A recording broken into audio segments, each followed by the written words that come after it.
अष्टावक्र गीता प्रकरण 18 अकर्ता भाव और परम शांति की अवस्था। अष्टावक्र जी कहते हैं, जिस बोध के उदय होने पर स्वप्न के समान भ्रम की निवृत्ति हो जाती है, उस आनंद रूप, शांत रूप और तेजमय रूप को नमस्कार है।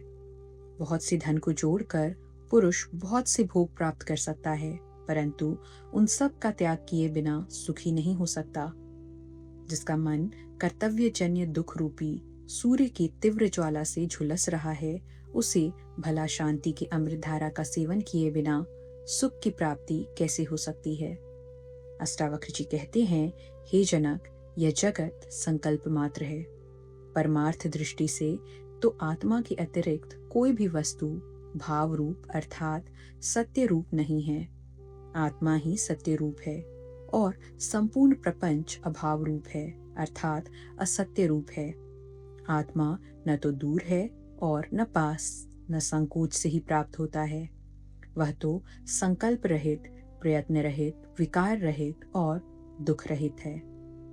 मोह मात्र से निवृत्त होने पर और अपने स्वरूप के ग्रहण मात्र से शोक रहित, आवरण रहित दृष्टि वाले ज्ञानी पुरुष शोभायमान हो जाते हैं। सब जगत कल्पना मात्र है और आत्मा मुक्त और सनातन है। धीर पुरुष इस तथ्य को जानकर फिर बालक के समान क्या अभ्यास करे। आत्मा ही ब्रह्म है और भाव अभाव कल्पित है। ऐसा निश्चय हो जाने पर निष्काम ज्ञानी फिर क्या जाने, क्या कहे और क्या करे। सब आत्मा ही है, ऐसा निश्चय करके जो चुप हो गया है, उस पुरुष के लिए यह मैं हूँ, यह मैं नहीं हूँ आदि कल्पनाएं भी शांत हो जाती हैं। अपने स्वरूप में स्थित होकर शांत हुए तत्वज्ञानी के लिए न विक्षेप है और न एकाग्रता, न ज्ञान है और न अज्ञान, न सुख है और न दुख। जो योगी स्वभाव से ही विकल्प रहित है, उसके लिए अपने राज्य में या भिक्षा में, लाभ हानि में, भीड़ में या सूने जंगल में कोई अंतर नहीं है। यह कर लिया और यह कार्य शेष है।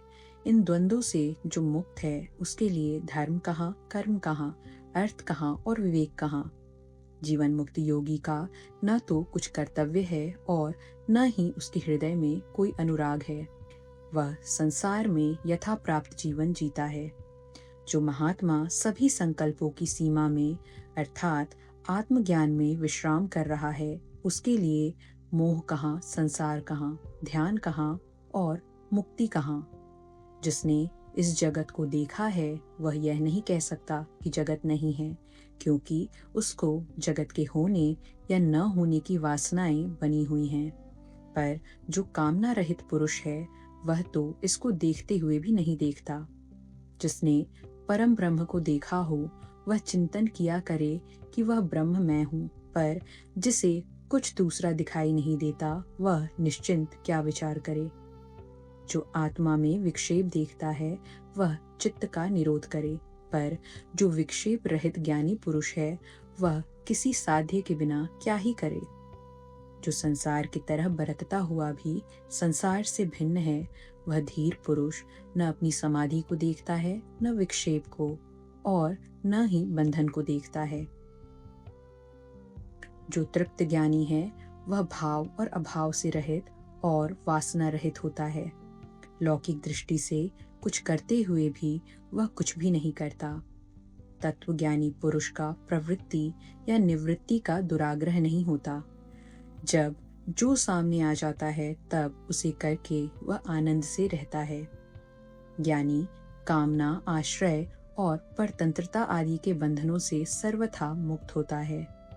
प्रारब्ध रूपी वायु के वेग से उसका शरीर उसी प्रकार गतिशील रहता है, जैसे वायु के वेग से सूखा पत्ता। जो संसार से मुक्त है, वह न कभी हर्ष करता है और न विषाद।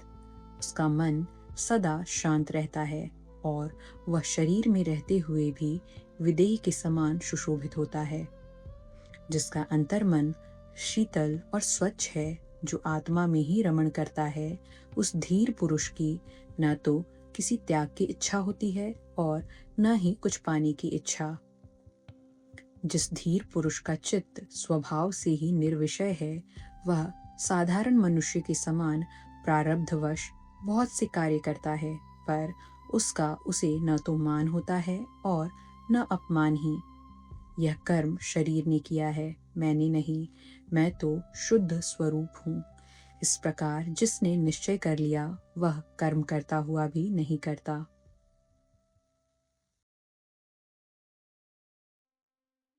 ज्ञानी विषयी के समान कार्य करता है, परंतु विषयी नहीं होता है।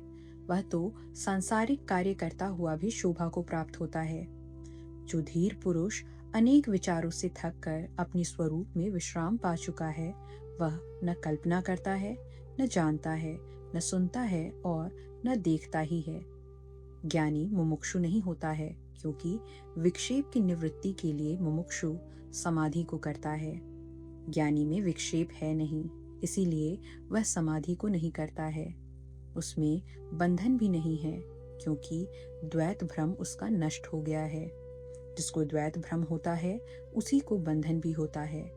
वह निश्चय पूर्वक संसार को कल्पित देखकर ब्रह्मवत रहता है।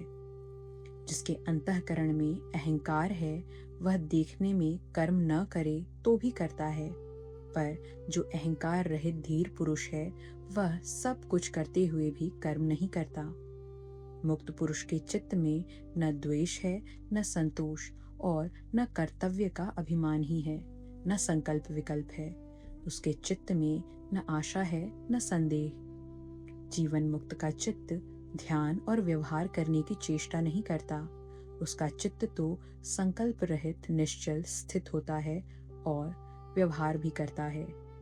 अविवेकी पुरुष यथार्थ तत्व का वर्णन सुनकर और अधिक मोह को प्राप्त होता है या संकुचित हो जाता है।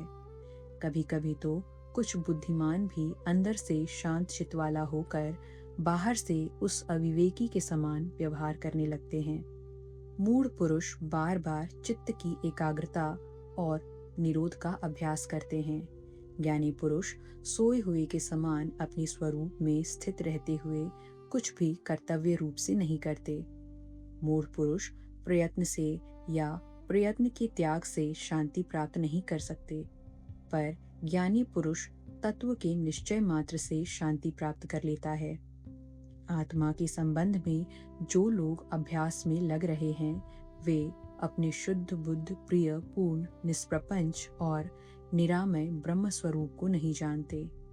अज्ञानी मनुष्य कर्म रूपी अभ्यास से मुक्ति नहीं पा सकता और ज्ञानी कर्म रहित होने पर भी केवल ज्ञान से मुक्ति प्राप्त कर लेता है। अज्ञानी को ब्रह्म का साक्षात्कार नहीं हो सकता, क्योंकि वह ब्रह्म होना चाहता है। ज्ञानी पुरुष इच्छा न करने पर भी परम ब्रह्म स्वरूप का भजने वाला होता है। अज्ञानी निराधार आग्रहों में पड़कर संसार का पोषण करते रहते हैं। ज्ञानियों ने सभी अनर्थों की जड़ इस संसार की सत्ता का ही पूर्ण नाश कर दिया है। अज्ञानी शांति नहीं प्राप्त कर सकता, क्योंकि वह शांत होने की इच्छा से ग्रस्त है, पर ज्ञानी पुरुष तत्व का दृढ़ निश्चय करके सदैव शांत चित ही रहता है। अज्ञानी को आत्म साक्षात्कार कैसे हो सकता है, जब वह दृश्य पदार्थों के आश्रय को स्वीकार करता है। ज्ञानी पुरुष तो वे हैं जो दृश्य पदार्थों को न देखते हुए अविनाशी आत्मा को ही देखते हैं। जो हठ पूर्वक चित्त का निरोध करता है, उस अज्ञानी को कहाँ चित्त का निरोध है। आत्मा में रमण करने वाले धीर पुरुष के लिए चित्त का निरोध स्वाभाविक है। कोई भाव को मानने वाला है और कोई कुछ भी नहीं है, ऐसा मानने वाला है। ज्ञानी तो भाव अभाव दोनों की भावना को छोड़कर निश्चिंत रहता है। कुबुद्धि पुरुष अज्ञानवश अपनी शुद्ध अद्वैत आत्मा की भावना तो करते हैं, पर अज्ञानतावश जान नहीं पाते, इसलिए उन्हें जीवन भर शांति नहीं मिलती। मुमुक्षु पुरुष की बुद्धि कुछ आश्रय ग्रहण किए बिना नहीं रहती। मुक्त पुरुष की बुद्धि तो सब प्रकार से निष्काम और निराश्रय ही रहती है। अज्ञानी पुरुष विषय रूपी बाघ को देखकर भयभीत हो जाते हैं और शरण के लिए तुरंत चित्त के निरोध और एकाग्रता की सिद्धि के लिए झटपट गुफा में घुस जाते हैं। वासना रहित ज्ञानी पुरुष सिंह है। उसे देखते ही विषय रूपी मतवाले हाथी चुपचाप भाग जाते हैं और संसारी पुरुष उस वासना रहित पुरुष की स्वतः ही आकर सेवा करते हैं। शंका रहित और निश्चल मन वाला ज्ञानी पुरुष यम नियम आदि क्रिया को और मुक्ति के साधनों का अभ्यास नहीं करता। वह तो देखते, सुनते, छूते, सूंघते, भोगते हुए सुखपूर्वक रहता है। यथार्थ ज्ञान की सुनने मात्र से शुद्ध बुद्धि और स्वस्थ चित्त हुआ पुरुष न आचार अनाचार को देखता है, न उदासीनता को। ज्ञानी शुभ हो या अशुभ, जो जप करने के लिए सामने आ जाता है, तब वह उसे सहजता से कर देता है, क्योंकि उसका व्यवहार बालवत होता है। स्वतंत्रता से अर्थात राग द्वेष की अधीनता से रहित पुरुष सुख को प्राप्त होता है और उसी स्वतंत्रता से पुरुष आत्मज्ञान को भी प्राप्त होता है। स्वतंत्रता से ही पुरुष नित्य सुख को भी प्राप्त होता है और स्वतंत्रता से ही पुरुष परम शांति को भी प्राप्त होता है।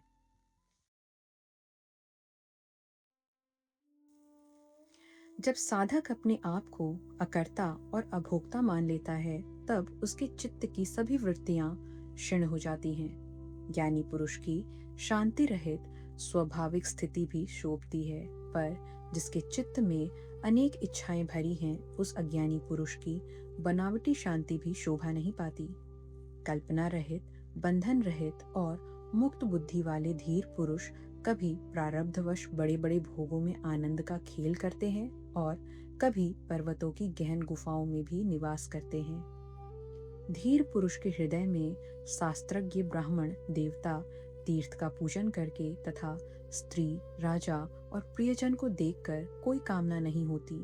सेवक, पुत्र, स्त्री, नाती और सगोत्र द्वारा हंसी उड़ाए जाने पर, धिक्कारने पर भी योगी के चित्त में थोड़ा सा भी विकार उत्पन्न नहीं होता।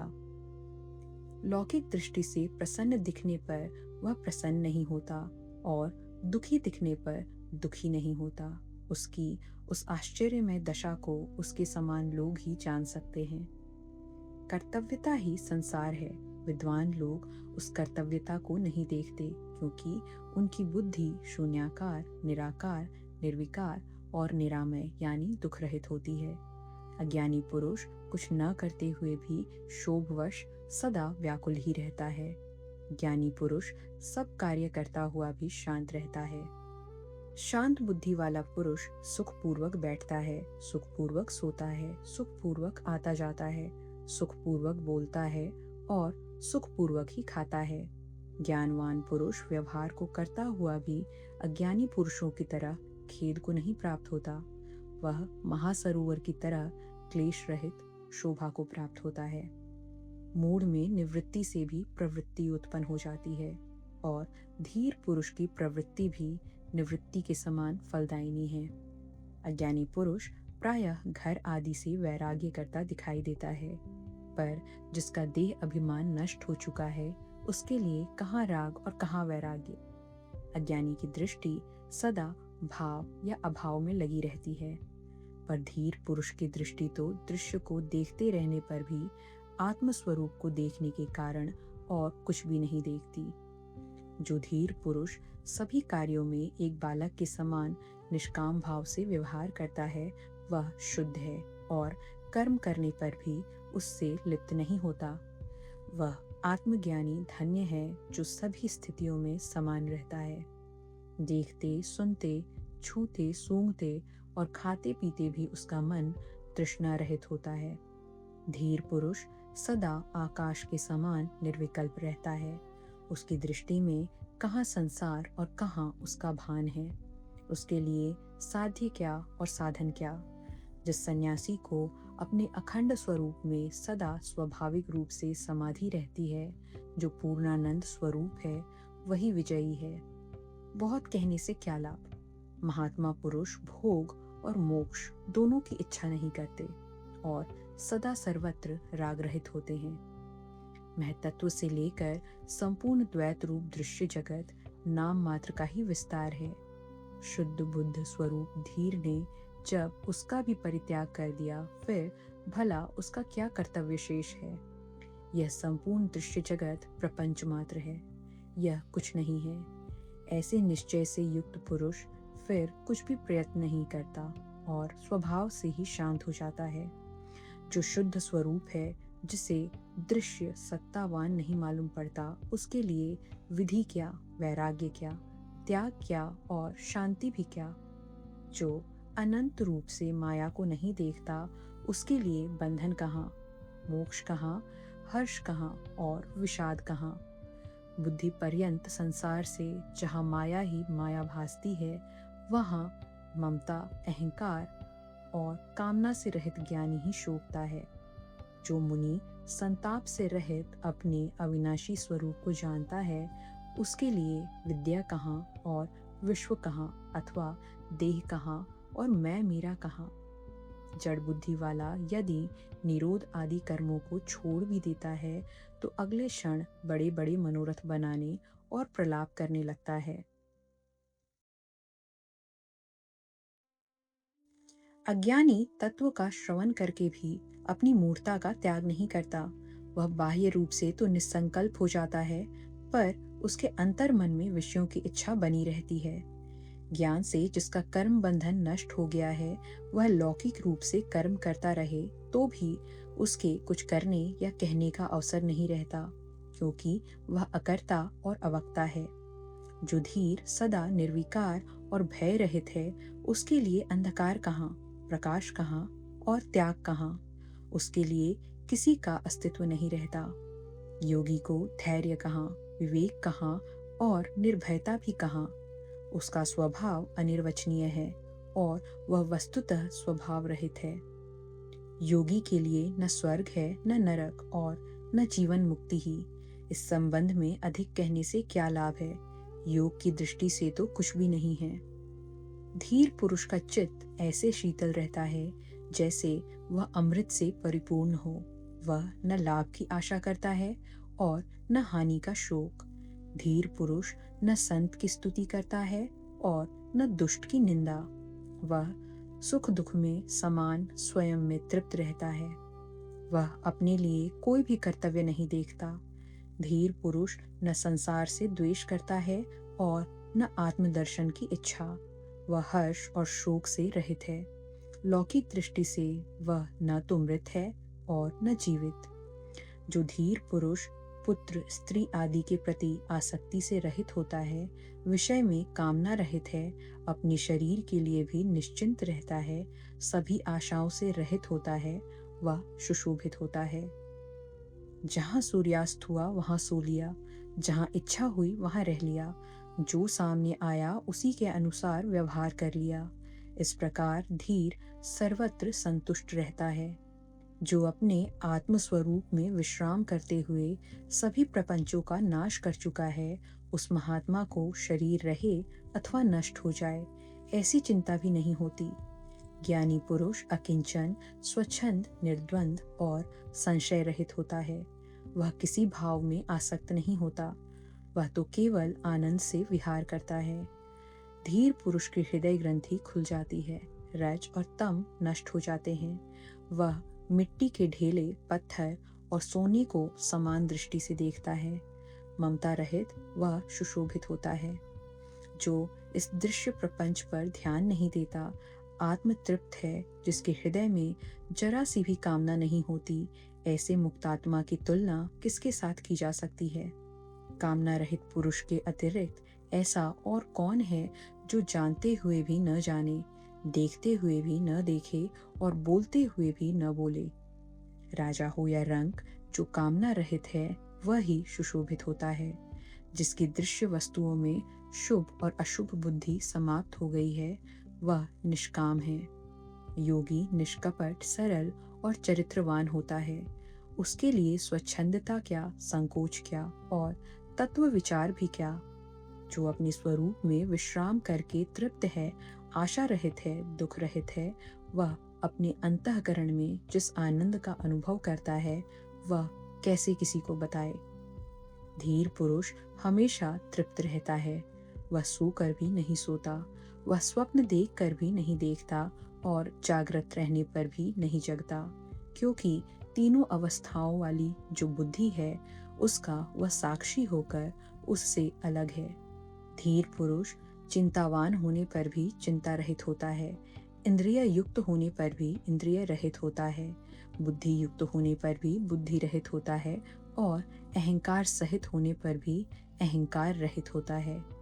धीर पुरुष न सुखी होता है और न दुखी, न विरक्त होता है और न अनुरक्त, वह न मुमुक्षु है और न मुक्त, वह न कुछ चाहता है और न किसी चीज से रहित है।